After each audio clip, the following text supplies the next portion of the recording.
5 വർഷം പട്ടയത്തിന് നടന്ന് 4.5 കൊല്ലം വീട്ടിന് ഇടിഞ്ഞ് തറയോടെ കിടന്നപ്പുറം നടന്നു. ഒട്ടുമിക്ക വീട്ടിലും ഉണ്ട് കൊച്ചുകുട്ടികൾ. പിള്ളേർ കളിച്ചോണ്ടിരിക്കുമ്പോൾ ജസ്റ്റ് മിസ്സിലാണ് വന്ന് വിടുന്നത്. സ്കൂളുള്ള സമയത്താണ് പിള്ളേർ വരുന്നതിന് 10 മിനിറ്റ് ഒരു 5 മിനിറ്റ് മുമ്പാണ് ഇത് പൊടിഞ്ഞ് വീണത്. ആര്യമേറെ കയറി, അവരും വന്നിട്ടില്ല. ആര്യമേറെ കയറിയപ്പോഴത്താണ് നമുക്ക് പൊളിയാൻ തുടങ്ങി.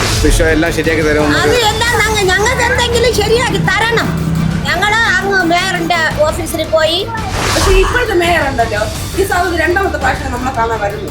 ആദ്യം ഇതുപോലെ സംഭവം ഉണ്ടായപ്പോൾ സാധനങ്ങളെ കാണാൻ പോകുന്നത് ആണവേണ്ടി ഇപ്പൊ ചാവാത്ത എന്ത് മക്കളെ മെച്ചുണ്ട്. ഗവൺമെന്റ് പണത്തിനൊക്കെ നടക്കണത് ഇപ്പൊ ചാവും. ഈ താഴെ വല്ല ഉണ്ടെങ്കിൽ ഇത്തിരി എന്തെങ്കിലും പണി വന്നാൽ അത് മേശരിയെ കൊണ്ടുവരാൻ പണി ചെയ്യാൻ പറ്റുള്ളൂ. അതിനുള്ള നിവർത്തിയൊന്നും നമുക്കില്ല. അപ്പൊ അവൾ പറഞ്ഞെന്തിരുന്നറിയാം, ഇത് കോൺഗ്രസ് ഭരണമല്ല ഇരിക്കണത്, കമ്മ്യൂണിസ്റ്റ് ഭരണമാണ് ഇരിക്കുന്നത്. അവിടെ പറ്റിയാണ് അന്നത്തെ മേയർ വീട് പോയി പരിശോധിക്കാനൊന്നും ഒരു മേയറും വന്നിട്ടില്ല. ഈ മേയർ ഒഴികെ വേറെ ഒരു മേയർ ഇവിടെ വന്നിട്ടില്ല. പെട്ടത് അത് പേടിച്ചിട്ടാണ് കിടക്കുന്നത്. രാത്രി മഴയൊക്കെ പെയ്യുമ്പോൾ പേടിയാണ് എവിടെ നിന്ന് ആരടക്കുന്നെങ്കിലും കടം വായിച്ചേ സീറ്റ് എടുക്കുമ്പോൾ ഞങ്ങൾ ജോലി ചെയ്തിട്ടാണ്. ഇവിടുത്തെ എന്താണ് ബുദ്ധിമുട്ട്, എന്താണ് വീടുകളെല്ലാം പൊട്ടിപ്പൊളിഞ്ഞ് ഇതുപോലെ ഭയങ്കര പ്രശ്നമായിട്ട് കോൺക്രീറ്റ് പാളികളൊക്കെ വന്ന് വീഴുന്നു കേട്ട്. കുട്ടികളൊക്കെ ഉള്ള സ്ഥലമാണ്. കുട്ടികളൊക്കെ കളിച്ചോണ്ടിരിക്കുമ്പോഴാണ് വന്ന് വീഴുന്നത് എല്ലാം. ആ സൈഡ് അത്രയും പൊട്ടി. സൺ സൈഡ് എന്ന് പറഞ്ഞാൽ ഒന്നുമില്ല. ഇത്തിരി പോലെ ഒരാളിന് നിന്ന് വേറെ എന്തെങ്കിലും ചെയ്യാനും പറ്റൂല. ഇത്തിരി പോലെ ഉള്ളു. അപ്പോൾ അതിൽ കൂടെ പൊട്ടി പൊട്ടി പൊട്ടി പൊട്ടി പിന്നെ കെട്ട് കമ്പിയും കൊടുക്കാതെ നീള കമ്പിയും കൊടുത്ത് കെട്ടി വെച്ചിരിക്കണം. ആ നീള കമ്പി തന്നെ തൂങ്ങി കിടക്കണല്ല അവിടെ. ലൈൻ കമ്പിയിൽ തൂങ്ങി കിടക്കണം. ഒരു കമ്പി ജനലിൽ തൂങ്ങി കിടക്കണം. ജനലെല്ലാം എഴിച്ചു, കട്ടളയും കഥവും എല്ലാം എഴിച്ചു. എത്ര നാളായി തുടങ്ങിയിട്ട്? മക്കളെ ഇത് തുടങ്ങിയിട്ട് 2-3 കൊല്ലമായി. 3 കൊല്ലമായി. സമയത്ത് ഇവിടെ ആരും വന്ന് നോക്കിയ ഒന്നും ചെയ്തില്ല. വന്ന് നോക്കിയപ്പോൾ പറയണേ നമ്മൾ തന്നെ ചെയ്യണമെന്ന്. അത് അവർ നമുക്ക് വച്ച് തന്നു. നമ്മൾ തന്നെ ചെയ്യണം. നമ്മൾ ചെയ്യാൻ വേണ്ടി ഈ ഏണിപ്പടി കയറാനും വഴിയില്ല. ഏണി വെച്ച് എങ്ങനെ മുകളിൽ പണി ചെയ്യും? മുകളിൽ എങ്ങനെ നമ്മൾ പണി ചെയ്യും? ഈ താഴെ വല്ല ഉണ്ടെങ്കിൽ ഇത്തിരി എന്തെങ്കിലും പണി വന്നാൽ അത് മേശരിയെ കൊണ്ട് തന്നെ പണി ചെയ്യാൻ പറ്റുള്ളൂ. അതിനുള്ള നിവർത്തി ഒന്നും നമുക്കില്ല. അപ്പോൾ എന്നാണ് മുൻ കൗൺസിലറെല്ലാം വന്ന് പറഞ്ഞിട്ട് പോണത്. അവര് ഇത് വെച്ചിട്ട് ഇപ്പൊ എത്ര നാളായി? 8 വർഷമായി. 8 വർഷത്തിന് ശേഷം ഒരു 3-4 വർഷം കഴിയുമ്പോഴത്തേക്ക് ഇതെല്ലാം എല്ലാം ഇളയിപ്പോയി. ഇതെല്ലാം ഇളയിപ്പോയി. മൊത്തം എളിച്ചു പോയി. ഇതെല്ലാം ഫൈൻഡ് അടിച്ചതാണ്. ഞങ്ങൾ ഇപ്പോഴും ഫൈൻഡ് അടിച്ചതാണ്. എന്നിട്ട് എല്ലാം ആ ഫൈൻഡും പോയി, എല്ലാം പോയി. ഇന്നിപ്പം പുതിയ ഭരണസമിതി, പുതിയ മേയർ വന്നു, കൗൺസിൽ ഉണ്ടായിരുന്നു. അപ്പൊ എങ്ങനെ അതിലൊരു ഞങ്ങൾക്ക് എന്തെങ്കിലും ശരിയാക്കി തരണം. ഞങ്ങൾ അങ്ങ് മേയറിന്റെ ഓഫീസിൽ പോയി, പിന്നെ കൗൺസിലറിനെ കണ്ട് പരാതി കൊടുത്ത് ഇന്ന് വന്ന് രാവിലെ വന്ന് എല്ലാം നോക്കിയിട്ട് പോയി. ഞങ്ങൾക്ക് എന്തെങ്കിലും ശരിയാക്കി തരണം.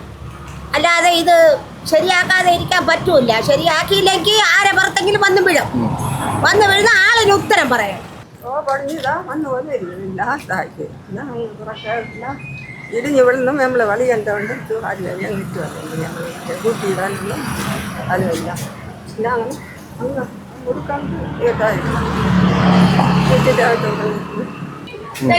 പോലെ ഇടിഞ്ഞ് സാറേ പിന്നെ നട്ടല് പൊട്ടിയാണ് കിടക്കുന്നത്.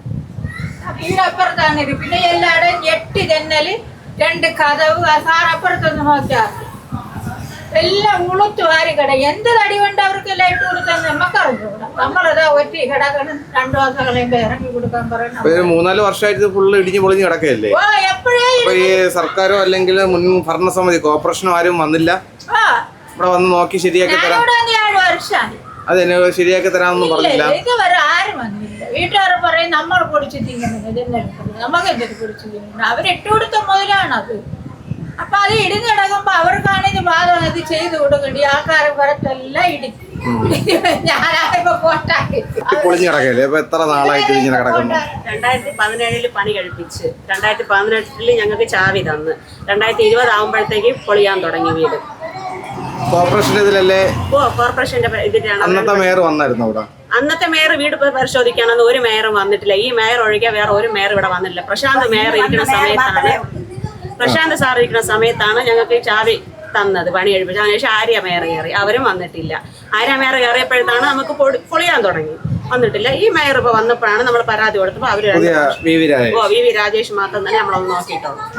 അപ്പൊ ഇത് താക്കോല് തന്നത് പ്രശാന്ത് മേയറുള്ള സമയത്താണ് താക്കോൽ തന്നത്. അത് കഴിഞ്ഞിട്ടാണ് ഈ ആര്യ രാജേന്ദ്രൻ എന്ന് പറഞ്ഞ മേയർ കയറിയ സമയത്താണ് പൊളിയാൻ തുടങ്ങി. അപ്പൊ ഇത് നിങ്ങൾ അവരെ അറിയിച്ചില്ലേ? ഇത് ഞങ്ങള് അതായത് നമ്മളെ കൗൺസിലർ ഞങ്ങൾ പറഞ്ഞിട്ടുണ്ട്. ആ സമയത്തുള്ള കൗൺസിലറുടെ അടുത്ത് ഞങ്ങൾ പരാതി പറഞ്ഞിട്ടുണ്ട്. കൗൺസിലർ പറഞ്ഞത് അവരുടെ അടുത്ത് പോയിട്ടുണ്ടെന്ന്. എങ്ങനെ കൗൺസിലർ പറഞ്ഞത് അവരുടെ അടുത്ത് മേയർ അടുത്ത് പരാതി പറഞ്ഞു. അതിപ്പോ നിങ്ങൾ കൗൺസിലർ അടുത്താണല്ലോ പറയേണ്ടത്. നമ്മള് അത് പറഞ്ഞിട്ടുണ്ട്. അപ്പൊ അത് പറഞ്ഞത് അന്വേഷണമോ അല്ലെങ്കിൽ എഞ്ചിനീയറെ കൊണ്ടുവന്ന് കാണിച്ചു, പക്ഷെ പണിയൊന്നും ചെയ്തിരുന്നില്ല. ആര് കൊണ്ടുവന്ന് കാണിച്ചത്? കൗൺസിലർ സമയത്ത് ഒരു എഞ്ചിനീയർ എന്ന് പറഞ്ഞിട്ട് പണി കഴിപ്പിക്കാനാണെന്ന് പറഞ്ഞിട്ട് വന്ന് 2 പ്രാവശ്യം ഒന്ന് നോക്കിയിട്ട് പോയി വീട് നമ്പരൊക്കെ എഴുതിയിട്ട്, പക്ഷെ ഒന്നും ചെയ്തിട്ടില്ല. മേയർ വന്നിട്ടൊന്നും ഇല്ല. ഈ മേയർ മാത്രമേ നമ്മളെ നോക്കാൻ വന്നിട്ടുള്ളൂ. ഇത് ഈ കുട്ടികളൊക്കെ ഒരുപാട് ഉള്ള സ്ഥലങ്ങളല്ലേ? ഇപ്പൊ ഈ ഇടയ്ക്ക് വെച്ചൊരു അപകടം ഉണ്ടായെന്ന് പറഞ്ഞിട്ട് ഇത് വീണ് തലയിലൊരു പരിക്ക് പറ്റി എന്നൊക്കെ പറഞ്ഞു.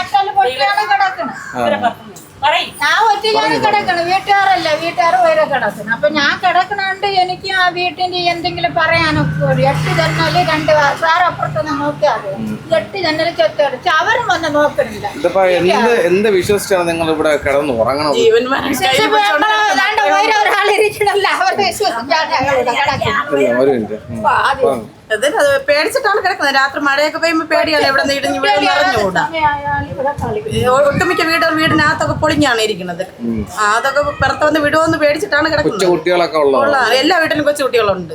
ഒട്ടുമിക്ക വീട്ടിലും ഉണ്ട് കൊച്ചുകുട്ടികൾ. പിള്ളേർ കളിച്ചോണ്ടിരിക്കുമ്പോ ജസ്റ്റ് മിസ്സിലാണ് വന്ന് വിടുന്നത്. കുറച്ചൊക്കെ ദേഹത്ത്, വലിയവർക്കൊക്കെ ദേഹത്ത് വീണിട്ടുണ്ട്. കുട്ടികൾ കഷ്ടിച്ച് രക്ഷപ്പെട്ടിട്ടുണ്ട്. അല്ലാതെ കുട്ടികൾ പുറത്ത് മാത്രം വീണിട്ടില്ലെന്നേ ഉള്ളൂ. അപ്പുറത്ത് പോയി പോച്ചു, ഒരു സെക്കൻഡ് അപ്പുറത്ത് പോച്ചു. അല്ലെങ്കിൽ ഇത് ഇനിയിപ്പം ശരിയാക്കി തരും, അല്ലെങ്കിൽ ഇതിനൊരു പരിഹാരം നിങ്ങൾക്ക് ഉടനെ കിട്ടുമെന്ന് പ്രതീക്ഷ ഉണ്ടോ? പുതിയ മേയർ വന്ന പ്രതീക്ഷയിലാണ് നമ്മൾ ഇരിക്കുന്നത്. കാലവർഷം കടുക്കും തോറും ഞങ്ങളെ ജീവൻ ഭീഷണിയിലാണ്. ഈ മഴക്കാലം പിന്നും കാലവർഷം കടുക്കുമ്പോൾ നമുക്ക് പേടിയാണ്, ജീവൻ ഭീഷണിയിലാണ്. പക്ഷെ ഈ മേയർ ചെയ്തു തരും എന്ന പ്രതീക്ഷയിൽ തന്നെ നമ്മൾ ഇപ്പൊ ഈ പരിപാടികളൊക്കെ ചെയ്യണത്. അവരാരും എന്ത് ചോദിച്ചാലും നമ്മൾ സംസാരിക്കാൻ ഇറങ്ങി നിൽക്കണം. ഇവിടുത്തെ കൗൺസിലർ എന്ത് പറഞ്ഞു? ഇപ്പോഴത്തെ കൗൺസിലർ പറയണേ ഇതിപ്പോ എങ്ങനെ ഇത് മേയറിലോട്ട് എത്തിയത്? എങ്ങനെ നിങ്ങൾ പരാതി കൊടുത്തതാണോ അതോ? നമ്മൾ നേരിട്ട് പോയി. ഇതിനു മുമ്പ് ചെറിയൊരു വീഡിയോ ചെയ്തിട്ടുണ്ടായിരുന്നു. ആ വീഡിയോ കണ്ടിട്ടാണ് അന്ന് മേയർ വന്നത്. ഇപ്പൊ മെനങ്ങാന്ന് ഞങ്ങൾ അന്ന് മേയർ നേരത്തെ വന്നായിരുന്നു. ഇത് രണ്ടാമത്തെ പ്രാവശ്യമാണ്. ഇന്നാണ് നോക്കിയത്. ഇന്നാളെ ഒരു ദിവസം സന്ധ്യ നേരം ഒരാളെ തലയിൽ വീണിട്ട് അവരെ നോക്കാൻ വന്നപ്പോ അങ്ങനെ പരിസരമൊക്കെ ഒന്ന് നോക്കിയായിരുന്നു. അപ്പൊ സന്ധ്യ നേരം ആയതുകൊണ്ട് ഇതൊന്നും കാണാൻ പറ്റി. അപ്പൊ നമ്മളിപ്പോ നേരിട്ട് പരാതിക്ക് പോയപ്പോഴാണ് സന്ധ്യ നേരം വരാന്ന് പറയുമ്പോൾ നമ്മൾ ഉറങ്ങില്ല, പകല് വന്നാലേ ഇതൊക്കെ കാണാൻ പറ്റുള്ളൂ. അപ്പോഴാണ് പകൽ 9 മണിക്ക് വന്നായിരുന്നു മേയർ വന്ന് ഞാൻ സംസാരിച്ച് മേയറിൻ്റെ അടുത്ത് നമ്മളെ സങ്കടം എല്ലാം പറഞ്ഞു. അവരുടെ അടുത്ത് സങ്കടം ബോധിപ്പിച്ചത് നിസാരുടെ അടുത്താണ്, നിസാമിൻ്റെ അടുത്ത്. ആദ്യം അപ്പം നിസായാണ് ഇരിക്കുമ്പോഴാണ് ഈ ഫ്ലാറ്റിന് വേണ്ടി വീട് ഫോട്ടോ എടുത്തത്. മന്ത്രിക്കൊക്കെ കൊടുത്തായിരുന്നു. എന്നിട്ട് ഒരു ഇതുണ്ടായില്ല. മന്ത്രിക്ക് കൊടുത്തപ്പോൾ മന്ത്രി അടുത്ത് സംസാരിക്കണമെന്ന് പറഞ്ഞപ്പോൾ അവിടെ നിന്ന് ഓഫീസർ പറഞ്ഞെന്തര് അങ്ങനെ കാണാൻ പറ്റൂല, സാധനം കയറ്റിവിടണ്ടെന്ന് പറഞ്ഞ് ഞങ്ങളെ ജോലി തെറിച്ചു പോകും ഇങ്ങനെയൊക്കെ പറഞ്ഞു.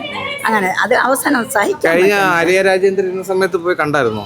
ഞാൻ ആദ്യം അപ്പം ഈ സാറ് ഇപ്പം ഇറങ്ങിയില്ലേ വോട്ട് ബി.വി. രാജേഷ് മേയർ എല്ലാവരുടെ അടുത്തും പോയി.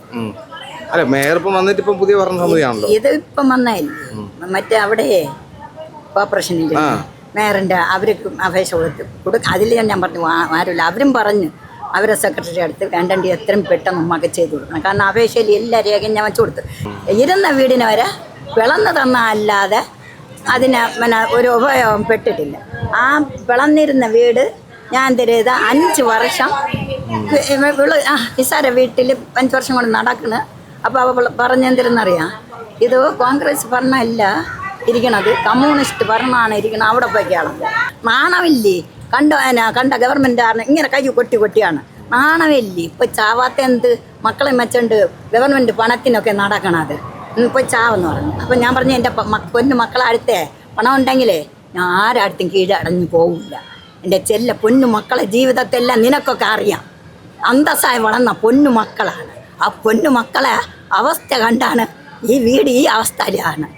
എൻ്റെ മക്കൾ 9ലും മദ്രസയിലും സ്കൂളിലും 9ലും പഠിക്കുകയും ഓതുകയും ചെയ്യുമ്പോഴാണ് കടൽ പണിക്ക് കയറിയതാണ്. എൻ്റെ അടുത്ത് അപ്പോഴേ വീട് കത്തി എരിഞ്ഞ് 2003 കത്തി എരിഞ്ഞ് കിടക്കണ ഇതുപോലെ ടാർപ്പാളം ഇട്ട് കിടക്കുന്ന സമയത്താണ് എൻ്റെ പൊന്നു മോൻ പറഞ്ഞു തരുന്നറിയാം എൻ്റെ മക്കള് ഉമ്മ ആരടത്തുന്നെങ്കിലും കടം വായിച്ചേ സീറ്റ് ഇടിക്കുമ്മ ഞങ്ങൾ ജോലി ചെയ്ത കടം കേട്ടോ ഞാൻ കടം വായിച്ച അന്ന് 1.25 ലക്ഷം രൂപയായി സീറ്റിട്ട് കിടന്ന് എൻ്റെ പൊന്നുമക്കളെ ഈ കടലിൽ 9ൽ പഠിക്കുകയും മദ്രസയിൽ ഓതുകയും ചെയ്യുമ്പോഴേ എത്ര വയസ്സാവണം ആ സമയത്താണ് അന്ന് ഇത്ര വയസ്സൊന്നും വേണ്ടല്ല ഞാൻ മക്കളെ ഈ വയസ്സൊന്നും വേണ്ടല്ല അന്ന് ഈ കടലിൽ കയറാൻ തുടങ്ങിയതാണ് എൻ്റെ ചെല്ലം എൻ്റെ പൊന്നുമക്കളെ ജീവിതത്തിലാണ് ഞാൻ ജീവിച്ചത് എൻ്റെ ഭർത്താവ് പോയിട്ട് 18 വർഷമായി മരിച്ചു ശരിയാക്കി തരാൻ മക്കള് പറയണെന്തിനറിയാം ഇഷ്ടം പോലെ പാവങ്ങൾ കിടക്കണം ആ ഇഷ്ടം പോലെ പാവത്തേക്ക് വീട് വെച്ച് കൊടുക്കാൻ നോക്കണം വെച്ച് കൊടുത്ത് അവരെ ഒതുക്കി കിടത്തണം ഈ വീട് വാടകയ്ക്ക് കിടക്കണില്ലേ അവരെ എണ്ണിപ്പിറക്കി എടുക്കണം എത്ര ജനങ്ങൾ വാടകയ്ക്ക് കിടക്കണമെന്ന് ആരെ വീടാണെന്ന് തിരക്കി ആർക്കിട്ടേന്നാണ് വാടകയ്ക്ക് വാങ്ങിച്ചിരിക്കണമെന്ന് തിരക്കി ആ കണക്ക് മന്ത്രിക്ക് കൊടുക്കണം കാരണം മന്ത്രിക്ക് ആരും കൊടുക്കണില്ല ഓഫീസർ ആരും കൊടുക്കണില്ല ഇത്ര ഇങ്ങനെ ഇല്ലാത്തവരാണ് ഇത്ര ഉള്ളവരാണെന്നാലും ആരും പരാതി കൊടുക്കണില്ല കാരണം ഞാൻ കയറി ഇറങ്ങി എനിക്കറിയാം 5 വർഷം പട്ടയത്തിന് നടന്ന് 4.5 കൊല്ലം വീട്ടിൽ ഇടിഞ്ഞ് തറയോടെ കിടന്നപ്പുറം നടന്ന് അതിൽ ഞാൻ എല്ലാം പഠിച്ച് എനിക്ക് വിവരം വ്യത്യാസം അല്ലെങ്കിലും പോയി നടന്നും പിടിച്ച് ഞാൻ പഠിച്ച് നടക്കുന്ന ആളാണ് അത് എനിക്ക് നല്ല വെണ്ണ അറിയാം ഇവരെല്ലാവരും കളി വിളയാട്ടെല്ലാം കണ്ട് പഠിച്ചുകൊണ്ട് നടക്കണം ഞാനാണ് ഈ കമ്പിയൊക്കെ ഇവിടെ ഇരിക്കണ ഈ കമ്പിയൊക്കെ ഇങ്ങനെ ഇരിക്കണത് ഡേഞ്ചർ അല്ലേ ഇത് ഡേഞ്ചറാണ് പക്ഷെ ഇതാണെങ്കിൽ ഇതൊരു കുഞ്ഞു കമ്പിയാണ് ഇനി അറ്റം തൊട്ട് അങ്ങ് അറ്റം വരെയുള്ള കമ്പി ഉണ്ടായിരുന്നു അതൊരു സ്കൂൾ ബസ് ഇത് സ്കൂളുള്ള സമയത്താണ് പിള്ളേർ വരുന്നതിന് ഒരു 10 മിനിറ്റ് ഒരു 5 മിനിറ്റ് മുമ്പാണ് ഇത് പൊടിഞ്ഞ് വീണത് ഇത് ഇവിടെ നിന്ന് തൊട്ട് ഇവിടെ വരെ ആ ഈ കമ്പി ഇരുന്നില്ല ഈ സൈഡ് ഫുള്ളും പൊടിഞ്ഞ് വീണായിരുന്നു ഇവിടെ എല്ലാം